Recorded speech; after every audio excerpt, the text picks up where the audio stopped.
Hello साथियों, नमस्कार। Polytechnic पाठशाला यूट्यूब चैनल पर आप सभी का स्वागत है। आज इलेक्ट्रिकल मशीन फर्स्ट आपको क्या किया जाएगा, पढ़ाया जाएगा। ठीक है, तो इलेक्ट्रिकल मशीन फर्स्ट में हमने आपको transformer at no load condition पढ़ाया था। तो नो लोड की कंडीशन में क्या ट्रांसफार्मर में क्या फंक्शंस होते हैं, ठीक है, उसके बारे में हमने क्या किया था, बताया था। और कुछ टॉपिक उसमें क्या हुआ था, छूट गया था, तो जिसके बारे में आज हम क्या करेंगे, डिस्कस करेंगे। ठीक है, तो जैसे अगर मैं ट्रांसफार्मर का नो लोड पावर फैक्टर की बात करूं, क्योंकि देखिए पावर फैक्टर को किससे रिप्रेजेंट करते हैं। अगर मैं पावर फैक्टर की बात करूं, पावर फैक्टर बराबर क्या होता है, कास फाई होता है। ठीक है, क्या होता है, कास फाई होता है। तो नो लोड की कंडीशन में कास फाई 0 होता है। अब यहाँ पे जो फाई 0 का मान क्या है, वो लगभग किसके बराबर है, 75 डिग्री टू 80 डिग्री है। ठीक है, तो कास तो जानते हैं साइन का क्या होता है, उल्टा होता है। कास का कर्व साइन के कर्व के क्या होता है, उल्टा होता है। तो कास में एंगल का मान जितना ज़्यादा होता है उसकी वैल्यू उतनी कम होती है, और एंगल का मान जितना कम होगा उतनी वैल्यू उसकी क्या होगी, ज़्यादा होगी। ठीक है, तो लगभग 75, देखिए कास 90 का मान 0 होता है, तो ये भी लगभग 90 के आसपास ही है। तो इसकी जो वैल्यू आएगी क्या आएगी, कम आएगी। तो इसका जो पावर फैक्टर होता है वो पावर फैक्टर लगभग 1 टू क्या कहते हैं 0.2 लगभग आता है। ठीक है, इसका जो नो लोड पावर फैक्टर होता है लगभग कितने के आसपास आता है, 0.2 के आसपास आता है। अब आपको ये बात पता है कि I0 अगर 75 से 80 डिग्री लैग कर रहा है तो उसका कारण क्या है, क्योंकि जो हमारी मतलब करंट, देखिए प्राइमरी वाइंडिंग जो होती है, जो वाइंडिंग होती है वो हाईली क्या होती है, इंडक्टिव होती है।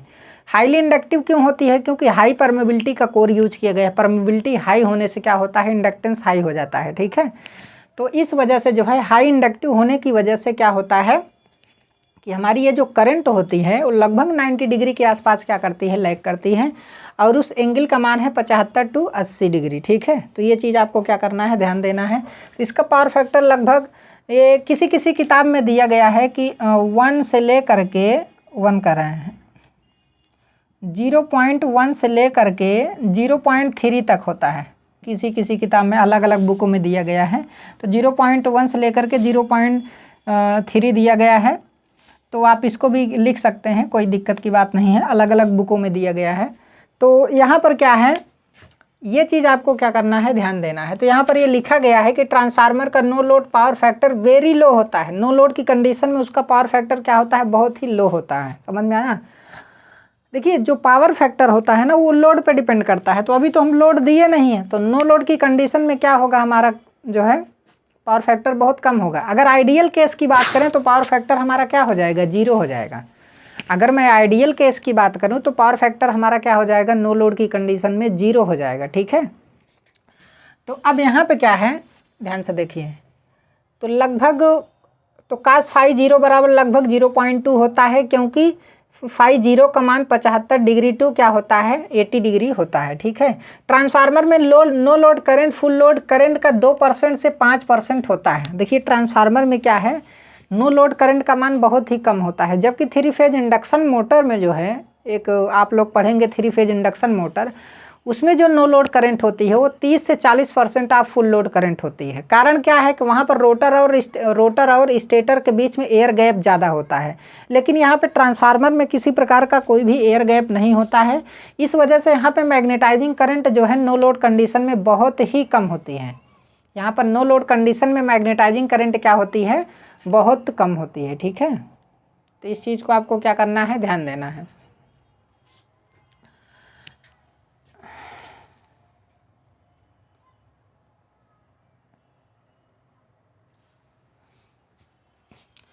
तो मैग्नेटाइजिंग करंट नो लोड की कंडीशन में 2% से कितना होता है, 5% होता है। तो जो मतलब ट्रांसफार्मर में नो लोड करंट, ठीक है, तो no load current 2% to 5% of full load current. Full load current का जो है, फुल लोड कंडीशन में जो करंट होगा उसका जो है 2% से क्या होता है, 5% होता है।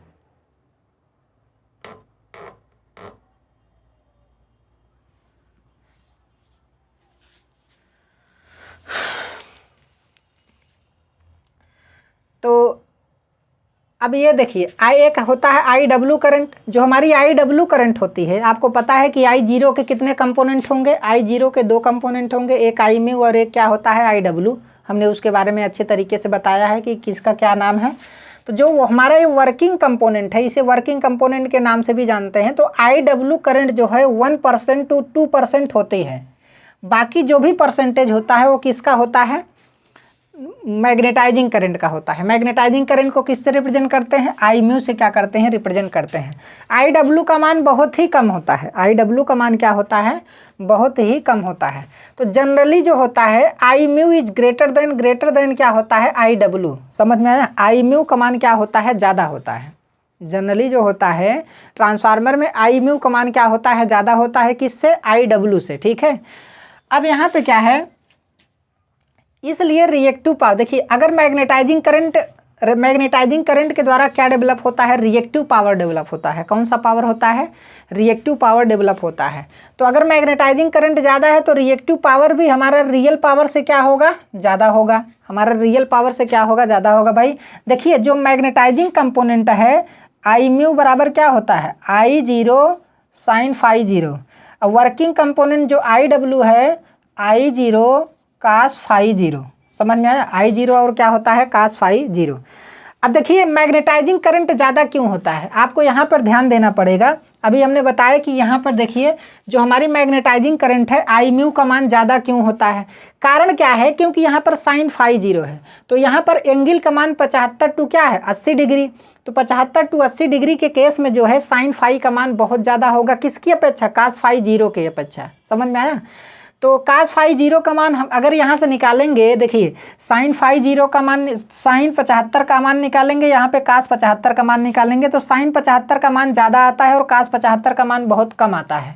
तो इसी वजह से आई डब्ल्यू का मान हमारा क्या होता है, बहुत ही कम होता है, जबकि आई म्यू का मान आई डब्ल्यू से काफ़ी क्या होता है, ज़्यादा होता है। समझ में आया, कारण क्या है, क्योंकि यहाँ पर जो है हाई इंडक्टिव कॉइल है, हाई इंडक्टिव कॉइल होने की वजह से जो फेज डिफरेंस यहाँ पर आ रहा है, फेज एंगल का मान आ रहा है वो 75 डिग्री टू 80 डिग्री है। और कास के केस में एंगल जितना ज़्यादा बढ़ता है उतना ही उसकी वैल्यू कम होती है, जबकि साइन के केस में एंगल जितना ज़्यादा होता है उतनी ही वैल्यू उसकी क्या होती है, ज़्यादा। तो ये 75 टू 80 डिग्री लगभग 90 के आसपास है, तो साइन का मान क्या होगा, ज़्यादा होगा, जबकि कास फाई जीरो का मान क्या होगा, बहुत ही कम होगा। यही कारण है कि आई डब्ल्यू का मान क्या होता है, बहुत कम होता है, जबकि आई म्यू का मान हमारा क्या होता है, ज़्यादा होता है। तो यहाँ पर इसीलिए लिखा गया है कि generally I mu is greater than क्या होता है, आई डब्ल्यू होता है। कारण क्या है, क्योंकि फेज एंगल यहाँ पे ज़्यादा है। तो यहाँ से आप क्या कर सकते हैं, समझ सकते हैं। समझ में आया। अब उसके बाद क्या है, इसलिए रिएक्टिव पावर, देखिए अगर ये वाला रिएक्टिव कंपोनेंट ज़्यादा हैवी है, देखिए अगर पावर की बात करें तो पावर हमारा रिएक्टिव पावर क्या हो जाएगा, Q बराबर आपका V1 I mu into sine phi zero हो जाएगा। तो ये हमारा रिएक्टिव पावर हो गया। सिंपल सी बात है, I mu sine phi zero component का मान जब ज़्यादा होगा तो रिएक्टिव पावर हमारा ज़्यादा होगा। तो reactive power is greater than क्या होता है, रियल पावर। यहाँ पर जो इस आई डब्ल्यू के कारण जो हमारा रियल पावर बनता है उस पावर का मान क्या होता है, कम होता है रिएक्टिव पावर की अपेक्षा। समझ में आया। तो इसका मतलब क्या है कि रिएक्टिव पावर डोमिनेट करता है किसको, रियल पावर को। डोमिनेट करने का मतलब हावी होता है। रिएक्टिव पावर हमारा क्या होता है, हावी होता है किसके ऊपर, रियल पावर के ऊपर। क्यों, क्योंकि रिएक्टिव पावर हमारा ज़्यादा है और रियल पावर हमारा क्या है, यहाँ पे कम है। नो लोड की कंडीशन में इस चीज़ को आपको ध्यान में रखना है, ठीक है। अब यहाँ पर reactive power dominate real power, यहाँ पर लिखा है कि reactive power dominate real power. ये तो हो गया, ये क्वेश्चन के फॉर्म में ऐसे ही पूछा जाता है, इसलिए मैं आपको अच्छे तरीके से बता रहा हूँ। अब ध्यान से देखिए, यहाँ पर कुछ इक्विवेलेंट सर्किट हमें क्या करना पड़ेगा, निकालना पड़ेगा। ध्यान से देखिए, यहाँ पर तो आपको दिख रहा होगा जैसे ट्रांसफार्मर हम बनाए होंगे, तो ये हमारा क्या हो गया, ट्रांसफार्मर की प्राइमरी वाइंडिंग हो गई, ये क्या हो गई, सेकेंडरी वाइंडिंग हो गई। समझ में आया। लेकिन अब यहाँ पे इसमें जब करंट आई जीरो फ्लो करेगी तो आपको तो लग रहा है कि करंट के लिए तो ये एक ही पाथ है, तो क्या करंट तो एक ही फ्लो करेगी, लेकिन ऐसा नहीं है। इस करंट के दो कंपोनेंट हैं। कारण क्या है, कारण ये है क्योंकि देखिए अभी इस टॉपिक को तो मैं बाद में बताऊंगा, अभी नो लोड की कंडीशन में मैं बताऊंगा कि नो लोड की कंडीशन में क्या होता है।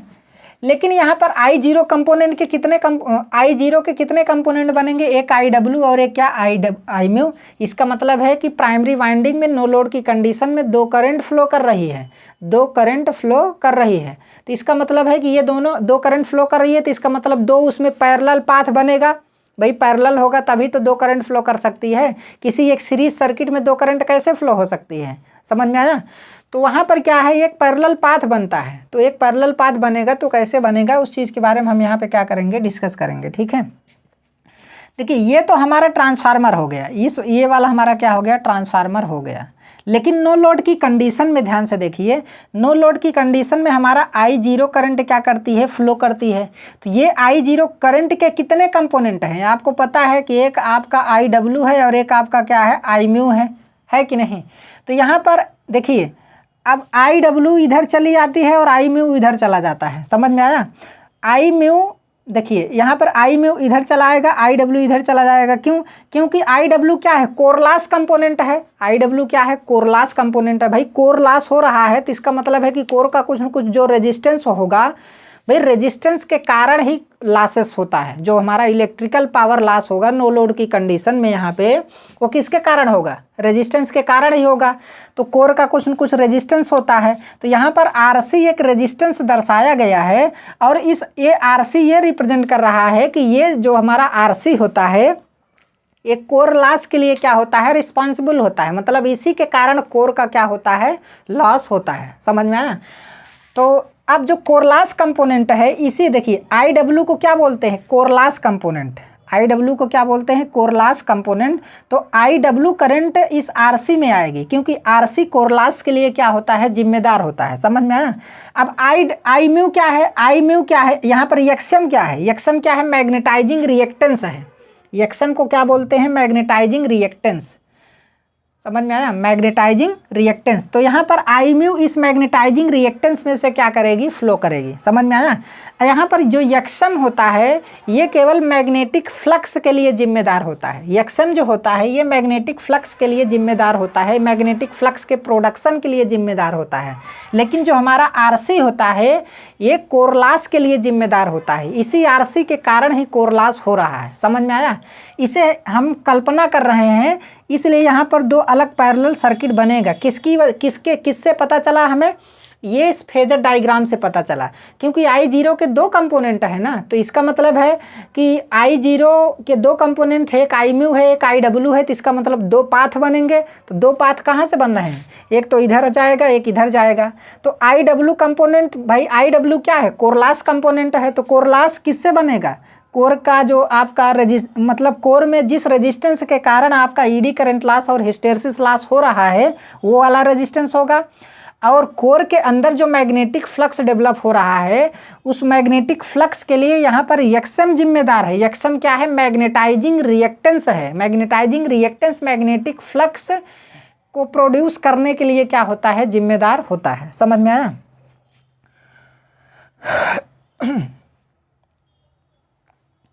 मतलब ये जो हमारा यक्सम है प्रोड्यूस करने के लिए नहीं, जो हमारा यक्सम है ये मैग्नेटिक फ्लक्स के लिए जिम्मेदार होता है। और ये RC हमारा जो है कोर लॉस कंपोनेंट होता है।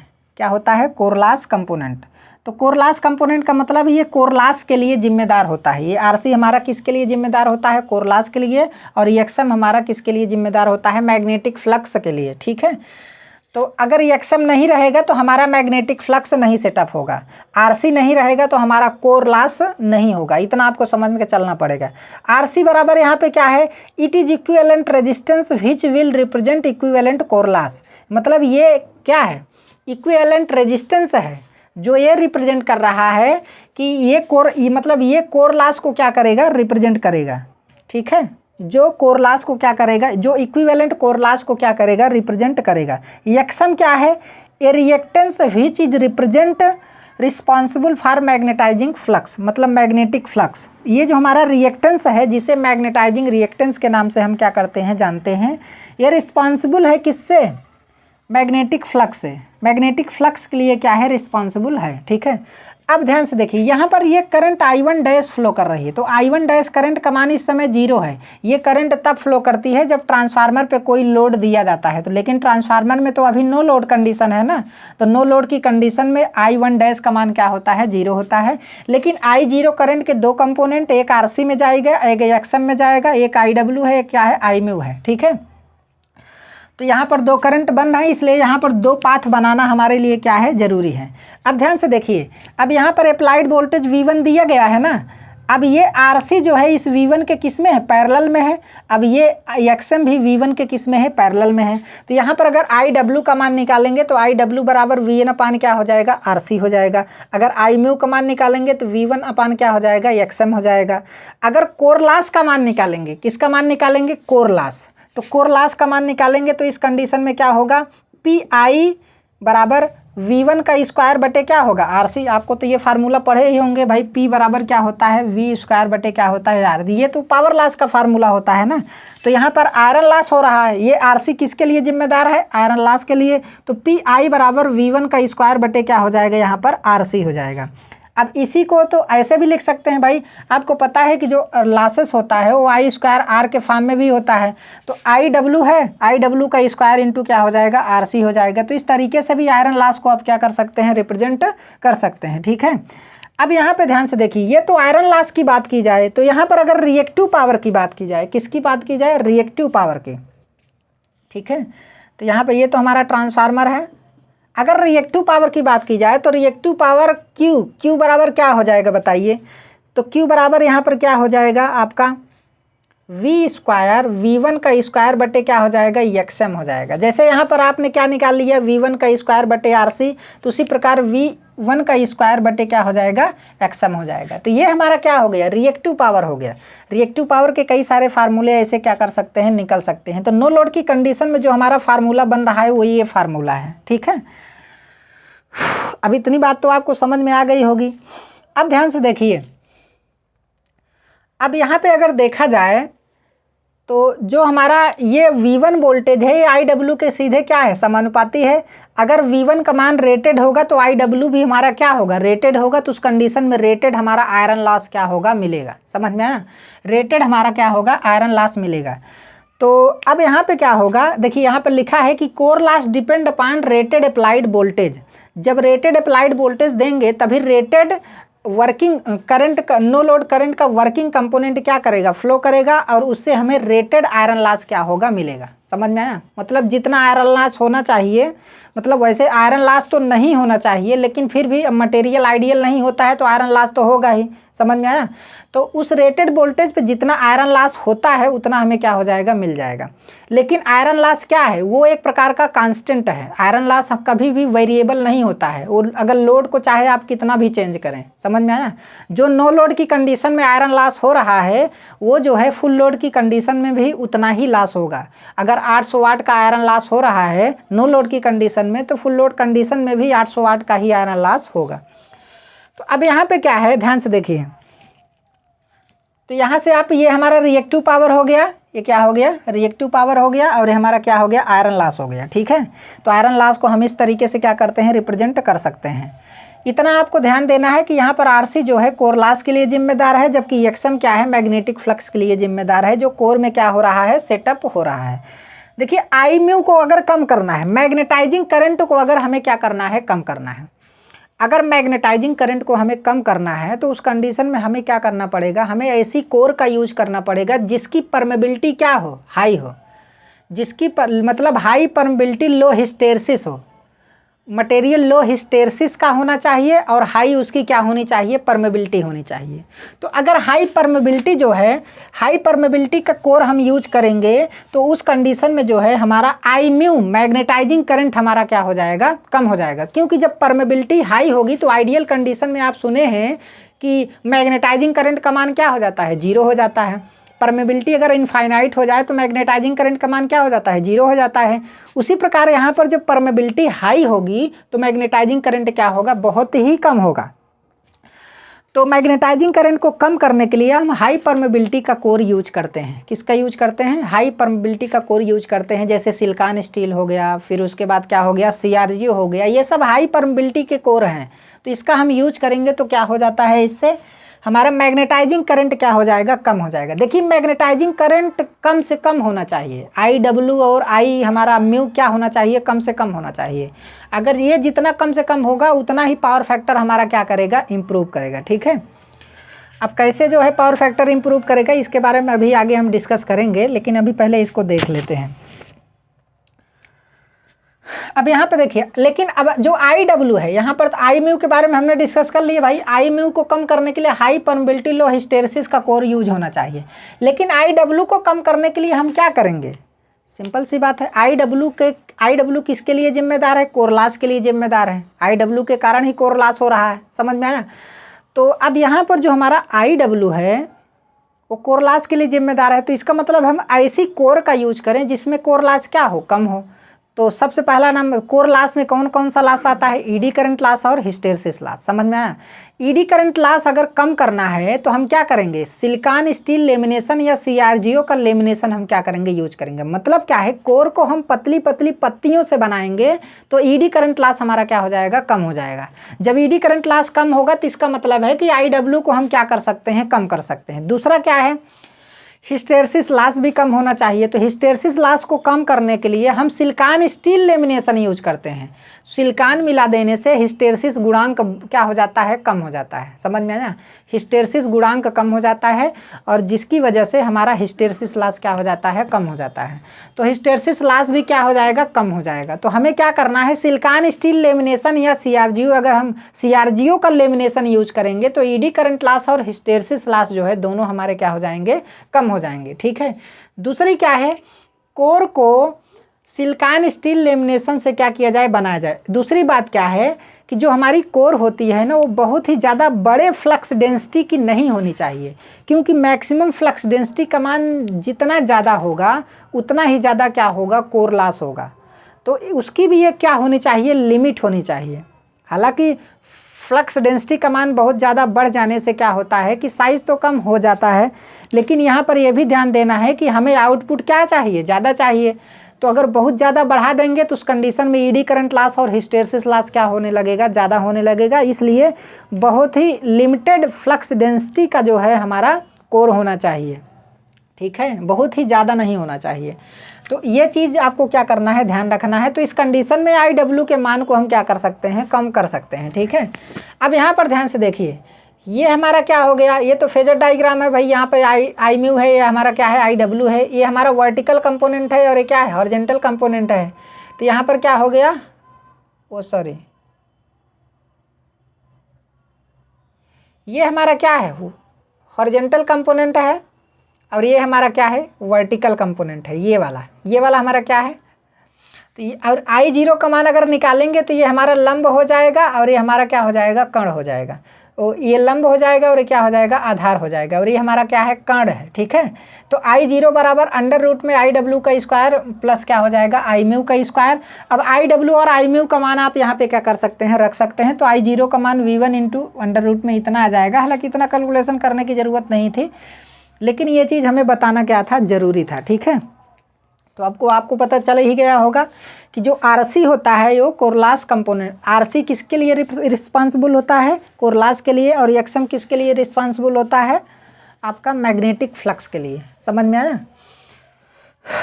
तो आज का क्लास यहीं तक, धन्यवाद।